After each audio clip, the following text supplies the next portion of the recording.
பல விவசாயிகளுக்கு இன்னைக்கு பொருளாதார இழப்பு வந்து ஏற்படுதுங்க. குறிப்பா இளநீர் விவசாயிகளுக்கு. நீங்க டன்னேஜ் கொடுத்த விவசாயியா இருக்கலாம், இல்ல வந்து பீசேட்டு கொடுத்த விவசாயியா இருக்கலாம். இந்த மாதிரி சொரிக்காய் பாதிச்சதை வந்து கண்டிப்பா வியாபாரிகள் வந்து எடுத்துக்க மாட்டாங்க. ஸோ இதெல்லாமே கலிகாய்க்கு தான் போகும். இது வராம எப்படி தடுக்கலாம்? இளநீர்ல வந்து இந்த சொரிக்காய் வராம எப்படி தடுக்கலாம்? இந்த ஈரியோஃபைட் மைட்னு சொல்லக்கூடிய கண்ணுக்கு தெரியாத சிலந்திகளை வந்து எப்படி கட்டுப்படுத்தலாம் அப்படின்னு பாத்தீங்கன்னா, இண்டோஃபில்ல இருக்கக்கூடிய சீஸ் மைட்டுங்க. அமேசிங் ரிசல்ட், பர்ஃபெக்டா இருக்குது.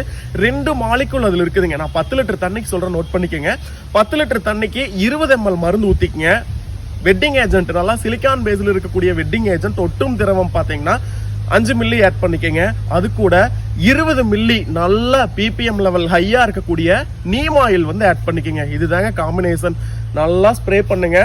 2 to 3 மாதம் இருக்கக்கூடிய அந்த பட்டன்ஸ் குறும்பைகள் இருக்குல்லங்க, இளம் குறும்பைகள்ல அந்த பெண் பூக்கள்ல நீங்க பாலினேஷன் முடிஞ்சதுக்கு அப்புறம் அடிச்சீங்கன்னா கண்டிப்பா இந்த மைட்டினுடைய பிரச்சனை இருக்காதுங்க.